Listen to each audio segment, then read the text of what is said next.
march across this stage and toward the future, we must remember those who have guided us this far and continue to do so each day.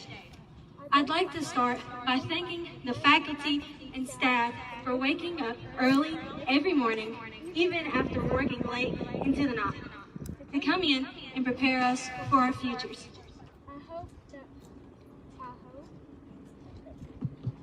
I hope when you look around now, you feel pride in the hard work and care you've exerted and see that effort.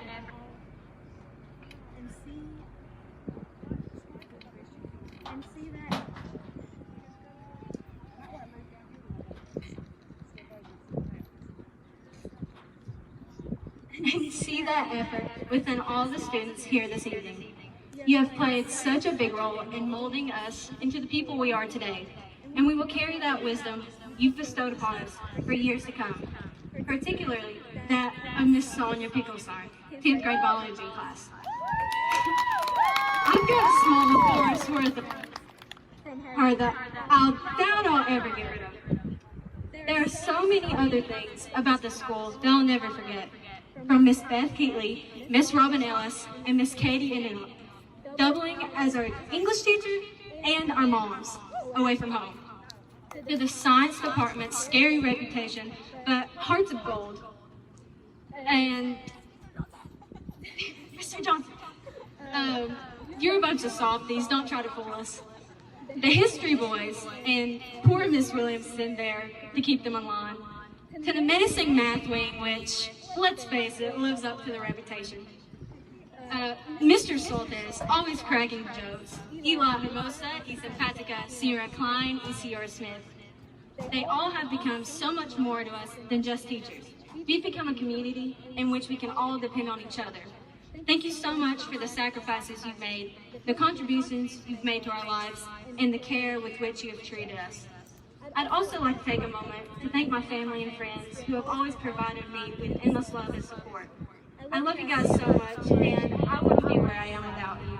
I appreciate everything that you do for me, and I'm thankful for entering this chapter of my life with you all. While our time here was short, I have no shortage of happy memories from Mingo Central.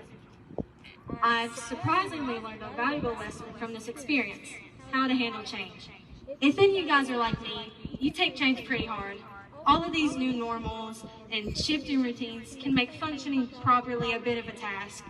However, despite these obstacles that continue to be placed in front of us, we are continuously learning how to adapt to whatever life throws our way.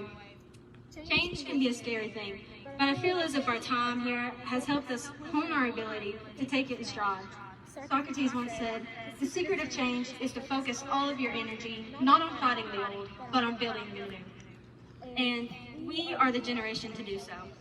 I hope to see all my classmates doing their part, not in returning the world to normal, but instead pushing it toward a better, brighter future. I know how hard it is to sit idle during speeches, trust me, so don't worry, I won't keep you much longer. I would just like to leave you on this note. Our young minds are powerful. No matter where you come from or who you are, stand strong in what you believe in, and later you'll find that you're proud of who you become. As you venture into the world, be confident in the person you've grown into, and utilize your voices to make it a better place. Thank you. Good evening, teachers, administration, family, friends, and of course, the class of 2020. It's an honor to have the pleasure of speaking to each of you this evening.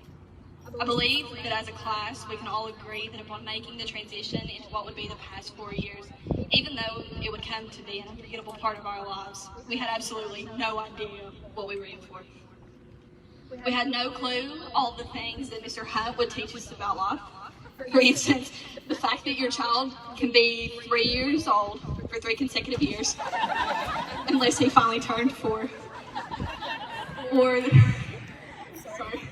the apparent value that Miss Tina Klein's calculators would hold, because 3 cabinets full of them just isn't enough. Or how well our AP Chem textbook would double as a bedtime story. And from the number of times we've all heard Mr. Johnson to snap his fingers and say, "Wake up, Haylee, I'm unable to plead not guilty in this situation." No matter how much of a roller coaster high school may have been, it played a large part of molding us into the young adults that we are today. It was here, at this very place, and through those ups and downs that we learned to try new things and be open to new ideas. To control what we can control and worry less about the trivial things. And not only how important it is to challenge yourself, but to be true to yourself. These are lessons we should carry with us and keep remembrance of for the rest of our lives. We've each experienced many highs and lows over the course of the last 4 years, and there will undoubtedly be a number of them to come in the future. As we begin to transition once again, this time into the real world, I would like to remind you of a passage from Joshua chapter 1. Joshua 1:9 reads, "Have I not commanded you? Be strong and of good courage. Do not be afraid or dismayed, for the Lord your God is with you wherever you go." You see, Joshua was graduating in a sense during this time too. Joshua was called to transition from being a servant to Moses to leading the Lord's people, the mighty nation of Israel that had wandered in the wilderness for 40 years, to lead them across the Jordan River. This nation, with all their possessions, all their sheep and goats and cattle, to say nothing of all their babies and toddlers, the little ones and the elders, to lead the entire nation across the Jordan where there was no bridge, no ferry, no boats, to lead them into the promised land, to take possession of cities that were fortified, that had trained armies, to provide leadership for this nation of people who were sometimes grumblers and complainers. I'm sure that during this time, Joshua had some very mixed emotions as well. I'm sure he was delighted to be chosen for this task and thrilled and enthusiastic about experiencing this journey. But I can imagine he would have also been a bit nervous for the days to come, feeling similar to what many of us are experiencing about soon proceeding into the newest phases of our lives, even if we aren't leading a nation of people yet. But the Lord commanded Joshua to be strong and courageous and promised to be with him wherever he should go, and he will do the same for each of you. So as we all come to face our individual futures and go our several ways, I encourage each of you, wherever you go and whatever you do, to be like Joshua. Be strong and be full of courage. Be a good servant, but also be prepared to lead whenever your time may come. Before I conclude, a proper thank you to every teacher, staff member, friend, and family member that has been on this journey with me is long overdue. I'm forever thankful for each of you and all that you have done. I would like to leave you with a quote of encouragement from a great 21st century poet and philosopher. "I'm ready to face any challenge that might be foolish enough to face me." Dwight Schrute. Thank you all. I love you dearly, class of 22. To say this has been a year of unknown would clearly be an understatement. Finally, we are here on this stage, ready to have graduation for these deserving students.